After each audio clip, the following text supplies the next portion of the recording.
Brandon, great to meet you, man. Happy October now that we're a good portion of the way through. How's spooky season been treating you?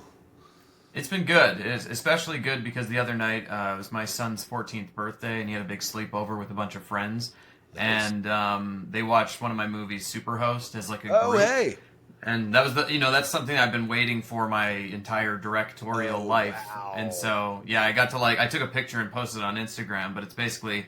When the title card came up, I was sitting up on the stairs because they're watching in the basement. I'm like sneaking photos, Oh, that's um, awesome.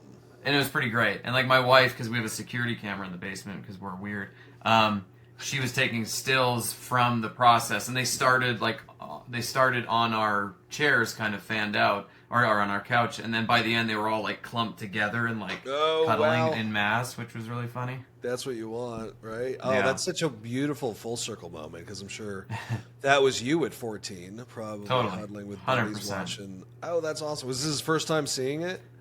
Yeah, that one. He went to one of the screenings of Night of the Reaper here in town in Calgary, but yeah, that was like his first horror movie ever. So this was like his first, not in a theater, just doing it at home, and kind of the way we all Sweet. grew up.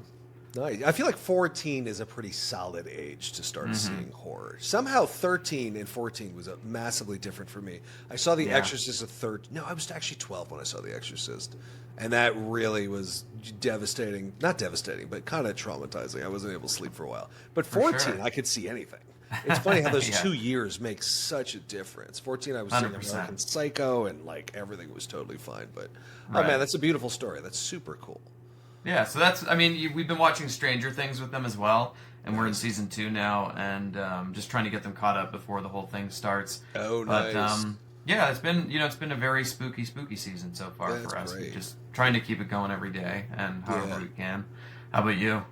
It's been good so far. My wife and I are going to Sleepy Hollow this weekend, and we're Oh, checking out a great. bunch of spooky stuff. And yeah, we totally get into that. And she just bought a bunch of pumpkins, so we got Yeah. pumpkins everywhere. We just recently adopted another black cat. We have two black cats now, so Okay. it just looks like Halloween everywhere.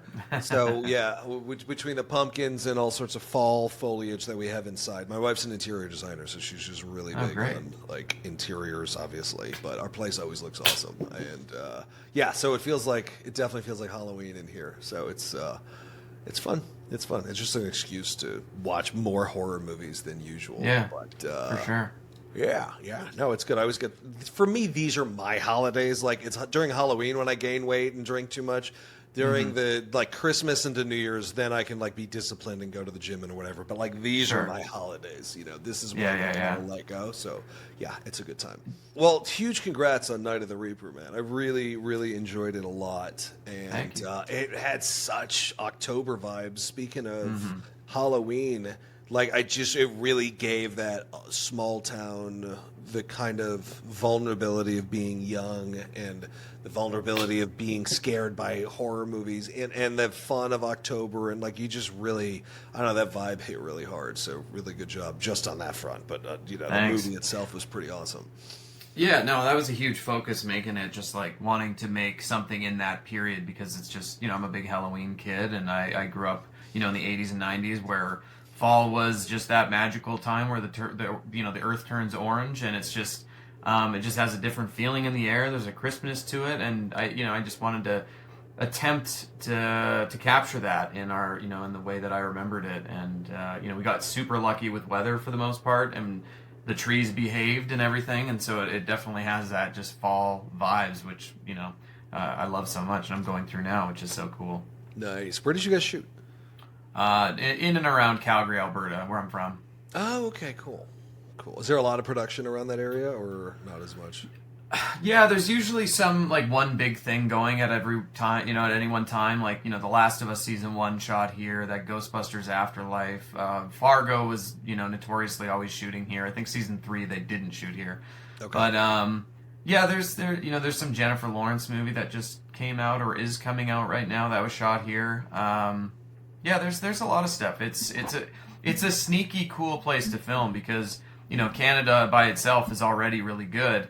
But then you add in like because you have the dollar, you've got a really aggressive tax credits, but the locations like everything's very close to where I am. I can go to the mountains, the prairies, forests. I can go to the urban centers, kind of stuff like that. Everything's fairly close, so it's Nice. pretty sweet. It's kind of like an undiscovered gem of a place. So, That's great. yeah, I think it's gonna build. It's building up a reputation for being a pretty cinematic place to shoot.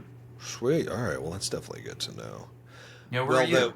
I'm in New York. I'm in this like in the city, but yeah, definitely that's getting cool. to an age where I'd like to be somewhere a little more rural, and have access to mountains and Sure. places like that, and a little more outdoorsy. Yeah, because I miss it. I grew up here, so it's like all I know. But Okay. I don't know. I feel better when I have access to nature for sure. Yeah. What's near? Because I've been in New York and Jersey and Massachusetts and stuff.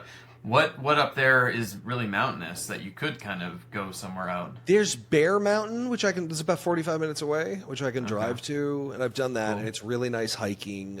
And what else? There's other places in Long Island. There's parts of Jersey you can go to. I mean, the problem is the ticks are so bad, like so bad in Long Island. Yeah. Yeah, I went on a hike over the summer, and I came back. I think I found like 4 or 5 ticks on me, and I had high socks on. I found a Lone Star tick, which had the white spot on the back, and if one of those gets you, you can't process iron, so you can't eat meat for like years. I have a friend who hasn't been able to eat meat for like 4 or 5 years. It's pretty bad. That's So- like quicksand level of like childhood fears. You're always told watch out for ticks, but you're actually dealing with that's insane. It's pretty terrifying. bad. Oh yeah. I know people who've had Lyme's disease. It can ruin your life. It can ruin at least 3 to 5 years easily. But like it can really, you just lose years. It's pretty bad. So that's something to be afraid of for sure. Yeah. The city sounds pretty good then. Maybe I was wrong. Yeah, maybe. I mean, it's got its own definitely things to be afraid of, but I mean, I like it here. There's always something fun going on. We got Brooklyn Brooklyn Horror Film Festival happening right now, so there's always a lot to do. Yeah, but yeah, I grew up in the '80s. Was an '80s kid, and this movie very naturally had an '80s vibe. It felt like a movie that could have been made in the '80s. Like that's how natural the '80s sensibility was there. Because sometimes you see these movies and they try so hard to lean into that nostalgia, like you were talking about Stranger Things. I think Stranger Things does a beautiful job of the nostalgia, the '80s feel, to that Amblin feel. Yeah. But you'll see other movies that just try so hard to have that '80s vibe, and everything is overly synthy. And they have the goofy outfits, but this just very naturally felt like it took place in the '80s. So what was it like infusing the '80s-ness into this? Because it wasn't over the top, but it totally worked and felt natural. Yeah, no, I mean it was cool because I've never done period before, so having the chance to just like really try and go for it with our budget, because like Stranger Things, because we're in the midst of it now. Like season 1 and 2 are the '80s that I remember. Season 3, when they go to the mall, it becomes a lot more of that neon kind of like hyper stylized '80s, which is cool, but it's just not what I remember or what kind of feels nostalgic to me. So. For us, it was really just about finding locations that worked. And that's really tough now in 2024 when we shot because, you go on a street that's older and that you maybe have experienced in the 80s, and several houses have been rebuilt at that point, and they look like these new modern kind of art, very new boxy kind of looking things. And it just kills the whole vibe. So you have to, look elsewhere and you have to find these places. So it was really just like, for our location people and everything, just them finding these kind of spaces that we could film, and they just felt right because we had a pretty small production design team, so they couldn't change the world too much. We had to use what was existing. Stranger Things, they can just create whatever, they can make whatever. They've got Hollywood money. We don't, so we have to just find it. And so that was like the biggest part of prep for us, was just scouring the city to find these little pockets that haven't really changed that much. Going on Facebook Marketplace, hey, does your grandma have a house that she hasn't touched in 50 years? Like, can we shoot there? That kind of thing. And then just like going on Facebook Marketplace and just buying TVs, buying couches, buying all this stuff that would help kind of let the era kind of show through. So it was cool. And like a lot of the TVs are used multiple times because we only had so many, and like couches are flipped in different places because we only had so many. But no, it was like a huge challenge, but I feel like, like, you know, it worked and it feels right. And that was kind of the big thing for me, was just making it feel right. So that was like the gut instinct thing that was going off the whole time. Oh, well, that's smart, because everything felt lived in. It felt Yeah. like real environments. It didn't feel like there was so much set dressing happening. For Like sure. it just felt, it had a real natural, cozy, cohesive, Totally. feel to it. And something I heard, I was listening to the Dead Meat podcast the other day, and they used a term I'd never heard before, but actually resonated, called slasher slog. I think they were talking about I Know What You Did Last Summer, and they said, we felt slasher slog halfway through, where like the over formulaic nature of slashers just kind of gets boring after a while. Right. And you absolutely did not do that. So I thought that was pretty cool. And without spoilers, there's a pretty massive twist. But Yeah. I'm wondering, how did you, because clearly you were well versed in the slashers and grew up on them. Sure. But this does definitely take a pretty serious turn structurally. And at first you think it's one movie, and then it becomes something different. So what was the overall process like in engineering the kind of anti-slasher, that satisfies the slasher fans, but, there was no slasher slog or slasher fatigue? Yeah, I mean, for me it was... we were going to be sort of touching on a lot of the films that I grew up with, or films that I've come to love, like, When a Stranger Calls. I saw that when I was in junior high, and I loved it.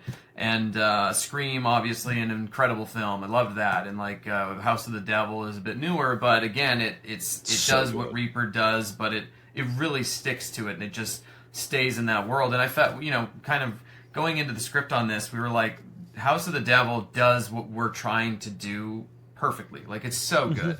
So we can't just do that again and just like add our own little twist. We had to really change it and give it its own identity, or else people would just compare it to that only. And it's like, you want to live on your own a little bit. So we were always just kind of discussing how we would do a babysitter movie. And I was like, is it a supernatural film? Like, do we do something where there is like a spooky ghost or something? I don't know. So we ended up just talking about, potentially having a point of view swap, and like that kind of thing could happen. And, who is this killer, and how does it fit into the thing, and what is actually going on? Because for me, and, when we were working on it, the film is presenting itself as something that we're very familiar with. It's like Halloween, it's like Scream, it's these things, it's hitting these beats, and it is very cozy. And then there's a point, near the third act where it strips that away from you, and all of a sudden it restarts, and you're just like, and you're either game for it, and you're like, yeah, let's do this. This is a new thing.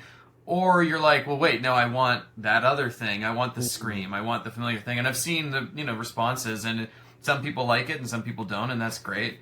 But, we really wanted to just kind of twist it and do our own thing. Because, like, everybody always talks about subverting expectations and stuff like that. It's almost like a meme at this point. Right. But we, you still want to keep the idea fresh. And if we had just done 90 minutes of straight slasher, I think it would have just gotten lost. And this has sort of made a little name for itself as a film that does something a little differently. And, that was super appealing to me. It's just do what I love, but put my own spin on it. Yeah, and I feel like it's so important. We're seeing so many more hard swings in genres that are well worn. Like, for instance, in A Violent Nature, people had mixed feelings about it. I personally really liked it. Yeah, there's parts that are kind of liminal and a little dull, but they're supposed to be. Sure. And it's kind of the intention of it. But I thought it was a very innovative take on the slasher. And now Good Boy is a ghost movie. We've seen hundreds of those, but this is all from the perspective of a dog. We've not seen that before. And I feel like it's such a good formula for keeping horror fresh in a way. It's, take something that we all know, demonstrate a well-versed sort of awareness of how it works. Like with your movie, it kind of did remind me of Scream later on, around the time the twist presented itself, in terms of like self-awareness, without being like, Scream kind of doesn't really parody the slasher, but is very self-aware of the slasher, but still is really scary on its own accord. But yeah, I thought it was really, again, without spoiling, I thought the twist you guys engineered was very cool, but you clearly had like a scholarly level understanding of slashers and how they work, and there's this, and there's that, and and a little bit of a detective story, which I thought was cool. So and it was just that kind of tug. My brother was big on the detective side, and I was like, no, it has to be a babysitter movie. So it was like definitely a a little tug of war between us to try and get it to the right point. It's funny, like even when I was editing the film, like I would pull up House of the Devil and I'd be like, okay, when does she walk into the house and start babysitting? And it's something like, I think it was like 22 or 23 minutes. And so I was like, okay, well, we have a 10-minute cold open, and then she gets to the house at minute 30 or something like that. So I'm like, we're ahead of House of the Devil. So all those people that always complain about slow burns, I'm like, Sure. it's not that slow. There is a lot of setup happening, but it is, we're still kind of pacing along with House of the Devil because, I think that's a film that is great and it's a slow burn, but I don't think if it was made now,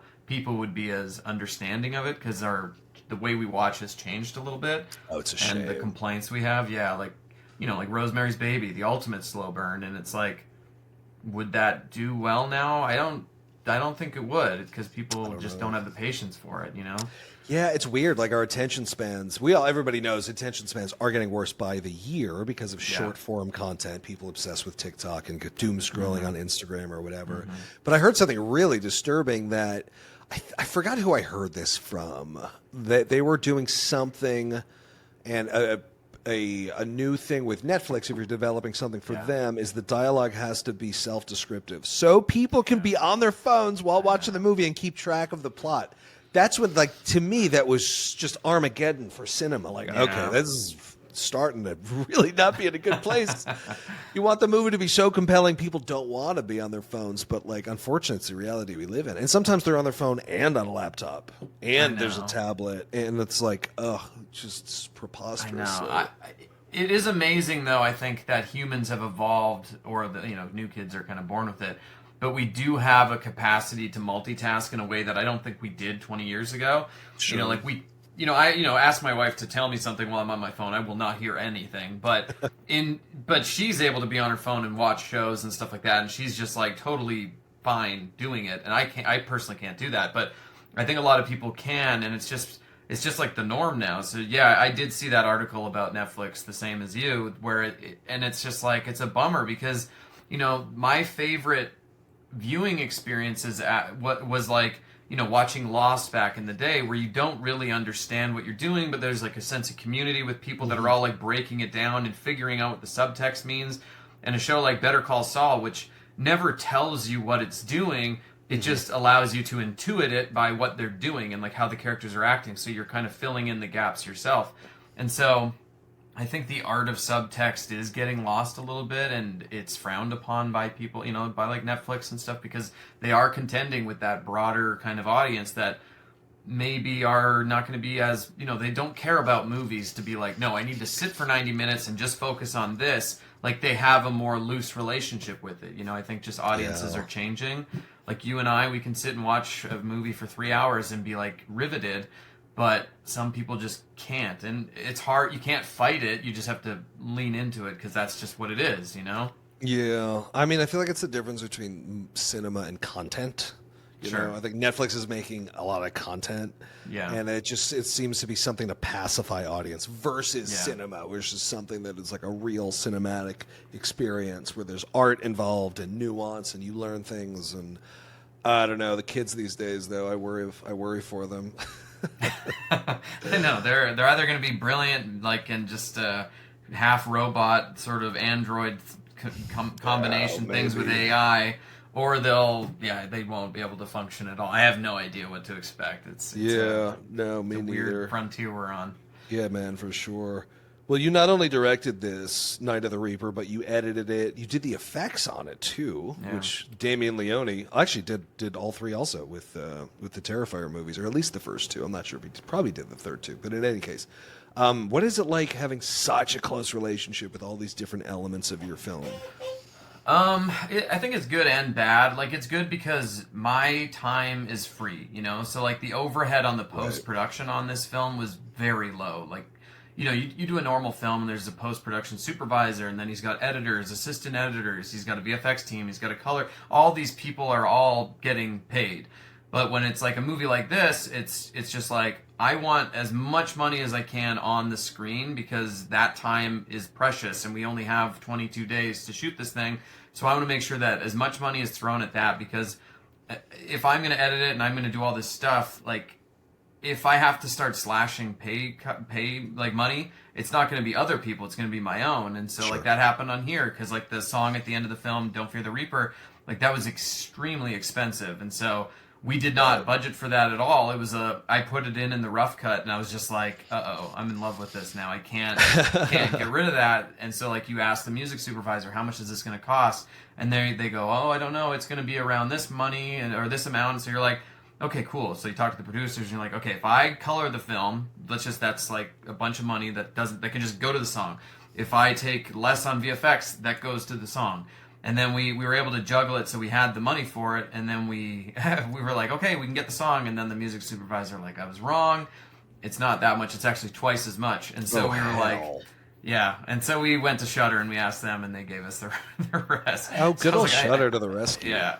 Yeah, they really helped us out there, because it was was between that or getting like a cover of it, and they sent us some covers that we could afford, and it was just not the same. You just don't have that like initial, it's just you just didn't have that, and I needed it for that moment to work. So yeah, it's the cool thing though is that like when it comes out, it's so personal to me, because I did so much of this work.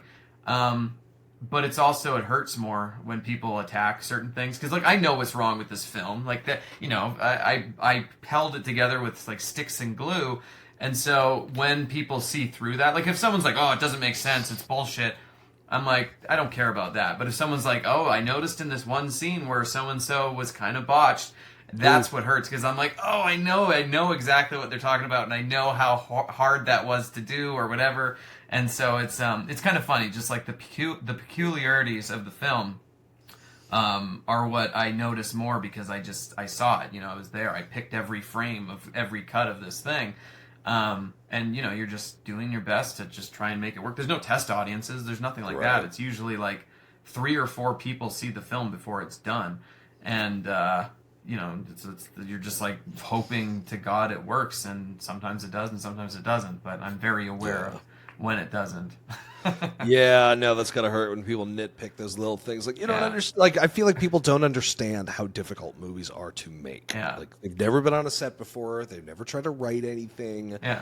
There's critics who can just pick things apart. It's like, as Guillermo del Toro says, it's a miracle that any movie ever gets made, ever. And I feel like more of these kind of online critics need to recognize that. Yeah. Yeah. No, it's true. It's like, it's full chaos. Like, when you write a script, anything can happen. There's no money involved. It's just like, these are just words on a page. They don't need to exist. They can just exist on the paper. But when you take it to that next stage, you unless you've got real Hollywood money that you can just do everything and build it, you're constantly rewriting everything for what you can actually get. And so all of a sudden, like, you change one scene because of this, and you may not realize, but that has an effect on a scene later in the film that you didn't even notice, and you're just like, oh my God, now I have to figure out how to patch these things up, and like, it's just, it's very complicated. It's a very crazy process, and again, it's a total miracle when it works out okay. Yeah. Well, what was the process like getting the movie made? Once you guys had the script ready to go, you knew this is what you wanted to do next. How did you guys get it financed? How did you get it made? What was that whole process like? So it's a pretty complicated process. I can go through it, but basically we started writing this in 2020, and then it was kind of loosely started up then. But then in about 2022, in the fall of 2022, Shudder had expressed interest, and they kind of soft greenlit it, and we had a budget, and we had all this stuff in mind, and the budget was much bigger than what we ended up shooting it for. But at the end of 2022, AMC had this like really disastrous sales call, and they basically had to like lop 15% of everything under their umbrella, and just get rid of it. And so this movie was a casualty of that. And so they just said, we can't do it. And I was like, all right, that's fine. Went off and I shot another film. And then my brother and I wrote this, it's like a witch movie. And we had these investors on board for it. And I'll just be open and honest. Like I won't, I'll tell numbers and stuff because I'm sure people want to know. Yeah, but it was going to be $800 US to do this big witch movie, and we had these investors on board, and things were moving really well with it. But there was 2 producers involved that didn't really like me, and so they didn't kind like of you. backed. You're Canadian. You guys are so likable. Like, come on. Yeah, they were actors or trying to be actors, and they were demanding a role in the film, and we weren't there yet. Like yeah, and so it was an ego thing, and I was just like, I'm not even thinking about cast. Like, we're just writing, and because we don't know if this is real until it's real. Yeah. And they were acting like it was a sure thing, and so they pulled the plug on it. But the investors, they wanted to stay with us, and they were like, don't worry about them. Do you have anything else? And I was like, well, we have this script that we had written, Night of the Reaper. Like, I'd love to do that, and the timing's perfect. And so they read it and they agreed, and so we were moving forward with them. And for some strange reason, they got cold feet on the Friday before prep was supposed to start. And so I was on a walk with my wife, and it was like 9 p.m. Friday night, and we had both taken an edible, and we're just walking and enjoying the community in this July, beautiful July evening. And then, my producer Matt calls. He's like, "Hey, the investors just walked. So what do we do?" And so I'm like, okay, we got to push a couple weeks. We got to solve this, And so we basically just, we lost that, and we went to the drawing board, and we were just like, okay, let's ask different people for money, and on Monday we'll pull the trigger on something else. And nothing happened over that weekend. No one would say yes.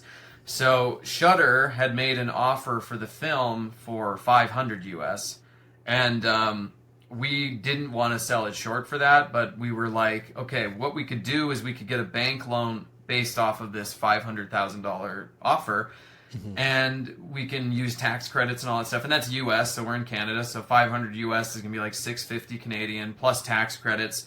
And so I talked to a local producer that I know and I've never worked with, but he's like a wizard with tax credits. And so I was just like, hey, we've got 500 US, we can do this movie with that. And he was just like, okay, cool, let me work on a budget. And he worked it out, and he got it to a point where we were somewhere around like 1.2 something Canadian with tax credits. And it's very aggressive. Like, you have to reinvest your salary. My house was up as collateral because we had no actual finances. Yeah. So we just basically got a loan against the tax credit and the Shudder deal, and we had to sign a bunch of stuff away, and it's still not paid off. And it was just one of those things where I'm like, I can either do this and take the risk, or I can not make the movie, and that just seems impossible. I don't want to do that. So we said, screw it, let's just do this, and we'll just see what happens. So, they did all the stuff. We started the company, we got the loan, and then, we just kind of jumped right into it. But we had, we went from 800 US down to 500 US, and things had to change. We were going to use SAG and shoot with American actors when we had the 800, and going down to 500, we could no longer do that. So we had to have a full Canadian cast, full Canadian everything. Just because of the tax credits, they didn't make sense. Sure. You lose so much if you have any Americans in it. So, it was just one of those things. It's like, do the movie or don't. And I'm not someone that can just rest on my laurels. So I was just like, screw it, let's do it. And so we just sort of jumped in and made it work. And it's slowly paying off this loan now. All in, man. That's very admirable. That's incredible. You got it, dude. When you're doing indies, no one's going to let you make a movie. You can either take an opportunity and run with it or don't. And so I was just like, yeah, it's not going to be the same thing, but it's going to be, it's still going to be fun. It's going to be great. It's like summer camp for me. So let's just go. And so, we went, shot it last October, and it was pretty aggressive. We finished in July, and now it's out, and it was cool. It was a quick turn. 11 months from production to release, which is the fastest I've ever done. Damn. Well, how much of a buzzkill was it to be on an edible and hear that news? Or did it help to have been on an edible and go okay, we got to figure this out. It can be A or B. I definitely was in the right headspace for that. I was like, okay, we can solve this. And, my wife and I finished the walk trying to spitball ideas. Who do we know that has money that can do this? And a lot of we looked everywhere, and it just didn't work that weekend. But, the Shudder offer kind of saved us too, because, they got the movie, and the movie got made, and that's all that really matters. That's great. That's awesome. And this is your third feature, fourth feature? Sixth. Oh, sixth. Oh, damn. Yeah. So one of them isn't out yet. It's actually playing right now in Ohio, as we speak, at Nightmares Film Festival. And it's coming out, I can't say exactly when, but early next year. Oh, nice. And what was your kind of origin story I know you did a bunch of shorts prior to your first feature, but how were you able to get your first feature off the ground? So it'd be kind of I did a decade of corporate and commercials and music videos and stuff like that when I was in my 20s. And, you know, I always had an eye on features, and I tried many times to get stuff going, and I just couldn't. I didn't know what I was doing. So I had a friendship with this guy, Colin Minahan, who directed, like, Grave Encounters.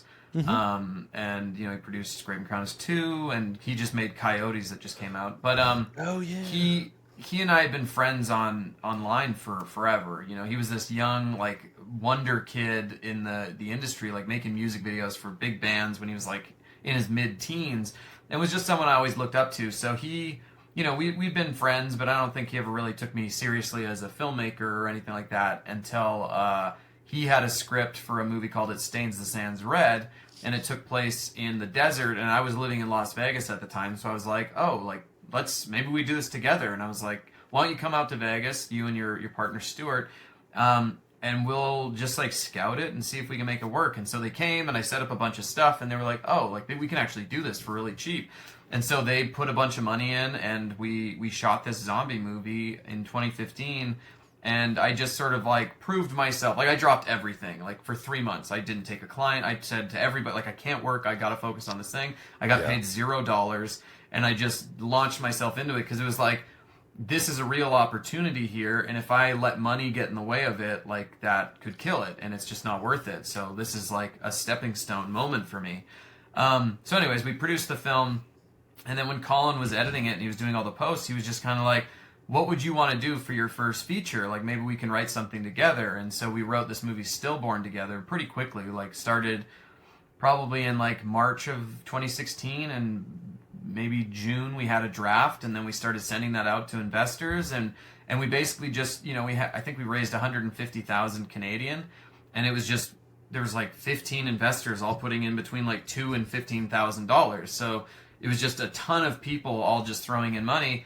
And you know, Colin used a lot of his relationships from his prior movies and stuff like that, and he was able to, you know, raise that money. And we shot that, and you know, it came out in 2017, and it did really well, like, especially internationally. Like, we had a lot of sales in all these different places. I mean, the craziest thing to me still is in Colombia, it came out second under Avengers Infinity War. Like, if you go on Box Office Mojo, it's literally Avengers and then Stillborn, and much less money, but just hilarious to see those two beside each other. That's awesome. And you know, I didn't see a penny of that, but still, it was just kind of like a legitimate moment. And then, from that, we just, you know, it was like, okay, well, what's next? And I had an idea because I had kids, and it was kind of just like stealing from my own life.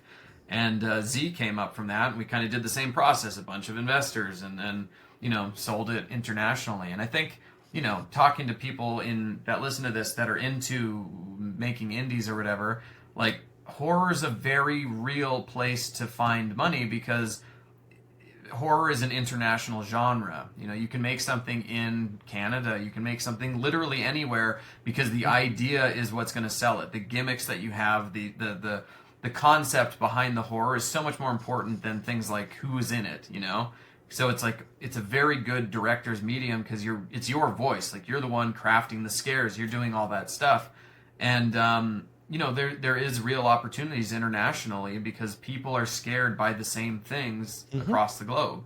You know, so if you have a supernatural demon movie, people in Latin America, people in Japan, people in the UK, like, they're all scared by that. And so it is a very good opportunity to have a wider market than just, like, focusing on the US, which I think people were doing, you know, 15 years ago.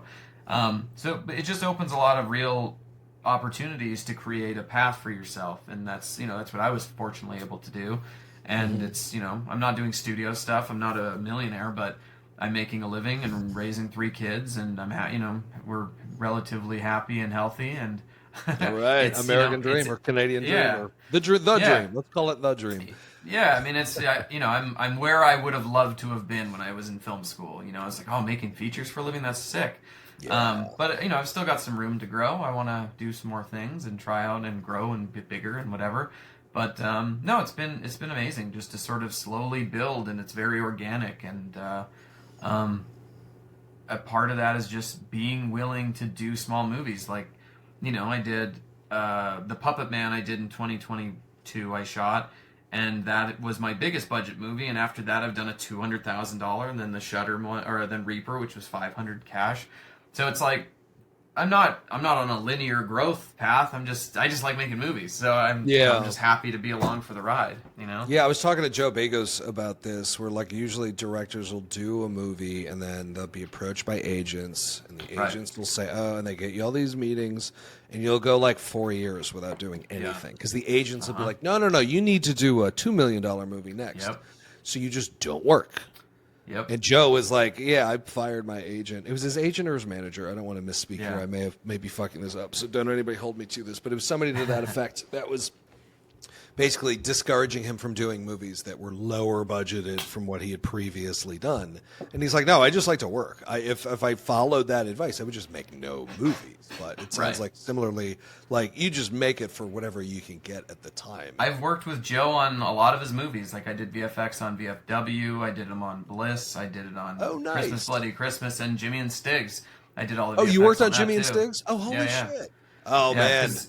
All the puppetry, it was like, you could see the arms and like people moving them and stuff, so I had to paint all that out and like add blinks to the alien to give it a little bit more life and stuff. So yeah, there was like 70 shots or something. But yeah, no, I've become close friends with him and Josh Ethier, his like producing partner. Just I've had Josh on the show before. Yeah, great dude. And just it's cool. I mean, that's my other side is doing VFX for people like that, because they don't have the money to pay like a big VFX shop, and I don't have the skills to give people the big VFX shops stuff either. But I can do certain things very well, and it just happens to align with what they do a lot. And so we've worked together 4 times now, and just that's a cool awesome. Friendship. Yeah. Yeah, I bet. Now, what Joe's doing is like his whole vibe and his attitude and his movies. It's just rock and roll horror. So fucking cool. It's as punk rock as it gets, man. Like Jimmy and Stiggs sitting around. Okay, I am in the middle of COVID. I have to make a movie. What can I? Total Robert Rodriguez school of like, let me shoot with whatever I have immediate access to, and it turned out arguably one of his best movies. Like it was maybe my top 2, like that and Bliss, I think are my favorites. But and I'm a fan. I like But something about that movie, I feel like when you have laughs, you can do more. And Ethier's editing, it was so propulsive. I loved it. It was one of my favorites of the year. It was so good. That's great. Yeah. No, that's awesome. Yeah, it was cool. I mean, it was just fun to watch it because, they made it for nothing. He financed it himself.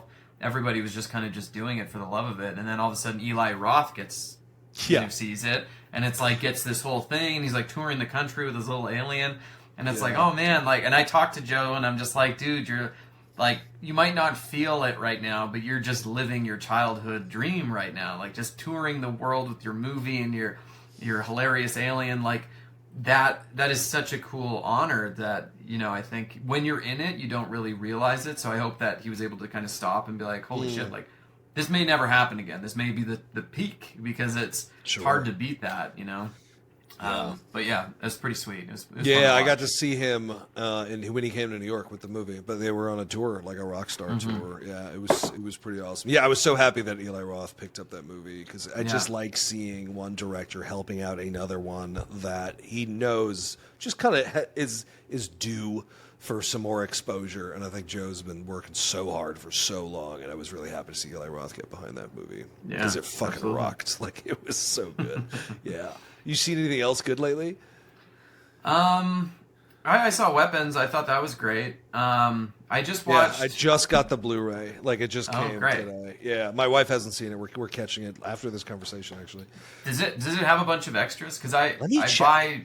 Yeah, I'm curious, because I don't know if it's like the bare bones first release and then they'll do a follow-up later. Like, is it fairly okay? Cause it's like it doesn't have a commentary, which I was hoping. Oh, really? Yeah, it's got great. It's got a couple special features. Director Zach Kreger making horror personal. Weaponize the cast of weapons, texture of terror. I guess they're like little featurettes. I was hoping for a commentary. I love this commentary. You just learn so much. Yeah, it's like cheating almost. It feels that way. For sure. Yeah, I've done them for all mine, and it's fun. Like I as a kid that grew up buying DVDs constantly. Like every release I do, I'm like, let me build a bunch of stuff for it, and like behind the scenes and commentaries. And so I'm in the process of starting starting that now with Reaper. Oh, nice. And yeah, it's fun. I don't know what they're gonna do with the release. Like, are they gonna do a Blu-ray? Or are they just like, because my last one was just a DVD, and it's like that's the worst way to watch it. So now I have it, but I would never watch it because it's shitty Right. quality. It's complicated. I know it gets. What movie do you think you've rebought the most amount of times? Probably Donnie Darko, because I got the like special Arrow collector's box set thing recently, and I had like the DVD, I had the Blu-ray, I have it on iTunes, and I had the director's cut DVD. So probably that one. Nice. I think for me it was probably Pulp Fiction. I had that on VHS, and then DVD, and then Blu-ray, and then the Tarantino box set, and then it's endless. Yeah, That's probably cool. that Jaws, Fight Club. And Texas Chainsaw Massacre. They keep coming out with new editions. I'm like, okay, I'll buy it. Yeah. I hope it never goes away, though. I just the idea that physical media could possibly end. I don't think it'll ever end. The arrows and synapses and vinegar syndromes will always be there. But the movies won't be printed anymore. Yeah. I don't know if you've seen. Sorry, just to keep please. this going for 1 second. In Germany, they do a thing called media books. Have you ever seen those? No. So they do it for like everything over there apparently, because I have one for Superhost and I have one for Puppet Man, and they're like these box sets that they have a DVD and a Blu-ray with like custom art and tons of booklet. Like there's like a 20-page booklet on like the making of it, and they just source the information. So they never come to me and ask me for anything, but they just like go through interviews and like piece together how the movie is and like write essay. It's crazy. And like I have a couple of them for my movies, and I'm just like, this is the coolest thing in the world, and I can't play it because I don't have a Blu-ray player that can play region free. But it's just like, I just love the fact that it exists, because it's just like this small movie gets this crazy release, but everything there gets it apparently. Yeah, it's funny that things. like parts of Europe, they treat movies differently with more reverence. Like France is very reverential to filmmakers and directors. Totally. Belgium also. That's cool though. I didn't know that they would just make their own without your approval for any of that stuff. That's pretty wild. It's hilarious. Yeah. So what is next for you? You got a movie that's on the festival circuit now? Yeah, so we actually shot this one prior to shooting Reaper. We shot it in 2023 in April, and it's my found footage movie. Oh, So sweet. I'd been wanting to do one for a long time, and I've had this idea that I wanted to do for a long time, but I didn't really have a story. So Curtis David Harder, who's a director and himself, he was a producer on VHS 94, and David Bruckner was supposed to direct the wraparound for that. And essentially, long story short, he bailed to do Hellraiser, and we were trying to be like, hey, what if we did the wraparound? And we were like pitching ourselves to Shudder as like we could just both do it. And we came up with this really cool take on it where it's like an accidental shooting and like you have police body cams and stuff like that. And ultimately they went with someone else, but that idea just kind of lingered. And my brother and I, we just sort of like, we let it go for a little while, but then my brother and I got to talking about it, and we kind of created this store and this story and lore for this whole thing with these cops. And so we ended up shooting it in 2023, and it's wild. It's like two cops checking out a domestic dispute, and then there's an accidental shooting, and they know the body cam's recording them, and they don't want the public to see it, so they're trying to cover it up, and it slowly unravels, and everything turns into a total nightmare. But it's all shot on body cams, like it sticks. It's a cool gimmick. It like totally just never breaks the gimmick, and it's pretty wild. We do some crazy shit with it. But yeah, it's playing this fall in random places, and then it'll come out early next year. That sounds awesome.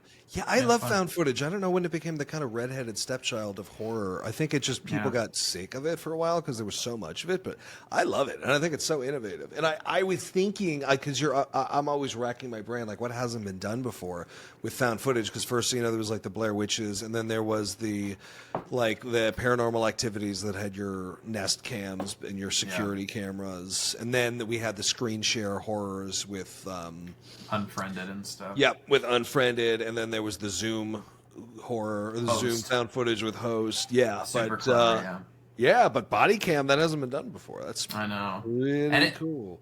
Yeah, and when we did it, we were like, we can't tell anybody. Like we shot it super quick. It took 12 days, super low budget, but we were just like, well, let's do this fast. Let's not tell anybody we shot it under a fake name. And the idea was just, let's get it out there, let's get it to market, and just like sell the shit out of this thing because it's so novel. But then what ended up happening was the post production on it was so hard because doing VFX on shitty GoPro footage, so hard. And so we hired a team in Vancouver to come in and help. And like, the movie takes some serious swings. Like it starts simply enough, but by the end, it's like a total nightmare. Like Orwellian, like just this crazy like stuff happens in the movie that has never really been done before. And and like we did stuff in Unreal Volume, and like it's trippy. And it just took so long to finish that I actually finished it on July 1st, and then Reaper I had to deliver on July 15th. So it was a crazy year, just sort of going back and forth on the projects. And it's with Shudder, so they'll be releasing it however they want, next year. But yeah, it's a cool film. Yeah, man. It's like, well, we got to have you back when that one comes out. Yeah, absolutely. But yeah, other than that, just like writing, we've got a couple scripts out there that we're just trying to get made, and sweet. Just trying to keep the train going because I just want to be on set again. I'm dying. Yeah, nope, I know the feeling. Well, this was a whole lot of fun, Brandon. Thanks a lot for being here, and psyched to see what you do next. Congrats on Reaper. It was really a lot of fun. Thank you. Yeah, it was. It's cool. Appreciate you having me. It's a great place to chat. And, thanks, man. I've had a blast.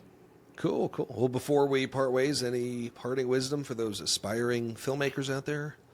Yeah, I mean, I can talk forever on this, but I won't. I'll spare you. But my advice is the same every time I get asked. Is just like, we live in a time when there's technology that can shoot in your pocket at all times. Like, the thing that I think people do too much is they try and take off. They make their first movie too complicated, and they spend all this time thinking about, it's like a World War II movie with 7 guys, and they're trying to, and they're overcomplicating it, and ultimately your first thing is going to suck, and your second thing is going to suck, and your third thing will suck a little less. So don't spend money on it. Just get a couple people together, get your phone, get whatever you have, and just film it and just see what happens, because you're going to learn so much from just doing something that is going to blow your mind. And, it's like, if I want to learn the guitar, I'm not just going to pick it up and play, some Guns N' Roses.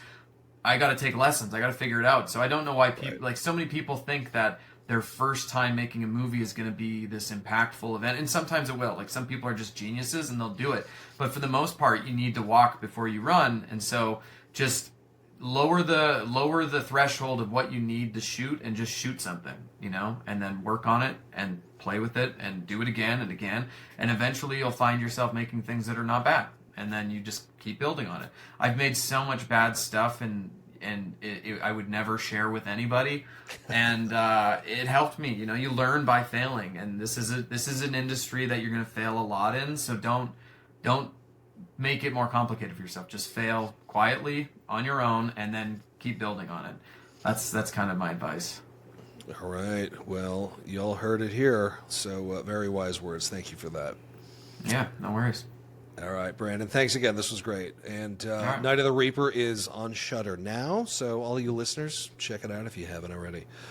Thanks, man. All right. Cool. Thank you.